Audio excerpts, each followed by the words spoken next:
غزہ میں امن کی بحالی اور تعمیر نو کے لیے بورڈ آف پیس اہم فورم ہے۔ دعا گو ہیں کہ غزہ میں مستقل امن اور خوشحالی آئے۔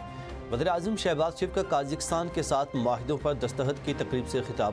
وزیر اعظم نے کہا کہ پاکستان اور قازقستان کے درمیان تجارتی حجم میں اضافے کے بہت مواقع ہیں۔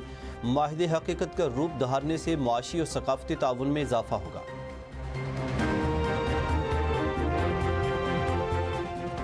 خطے میں امن کے لیے پاکستان کی کاوشیں قابل تعریف ہیں۔ دفاعی شعبے میں پاکستان کی ترقی عالمی سطح پر تسلیم کی جاتی ہے۔ قازقستان کے صدر جومارٹ توکایوف کا معاہدے کی تقریب سے خطاب۔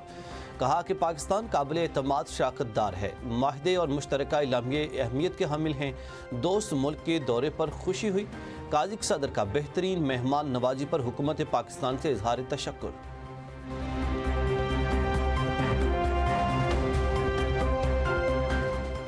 پاکستان اور قازقستان کے درمیان مختلف مفاہمتی یادداشتوں اور معاہدوں پر دستخط۔ وزیر اعظم شہباز شریف اور قازق صدر نے معاہدوں کی دستاویزات کا تبادلہ کیا۔ مصنوعی ذہانت، ڈیجیٹل ترقی، تعلیم، صحت اور موسمیاتی تبدیلی کے شعبے میں تعاون کے معاہدے شامل۔ ورچوئل اثاثوں، لاجسٹک تعاون سے متعلق بھی معاہدے ہوئے۔ دونوں ممالک کے درمیان مالیاتی نظم و نسق اور بینکنگ کے شعبے میں مفاہمتی یادداشت کا تبادلہ ہوا۔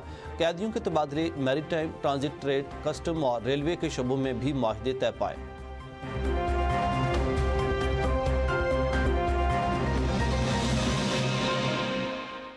آپ کو براہ راست لے چلتے ہیں۔ اسپیکر قومی اسمبلی ایاز صادق اس وقت اجلاس سے خطاب کر رہے ہیں۔ Diverse parliaments craft stronger legislation and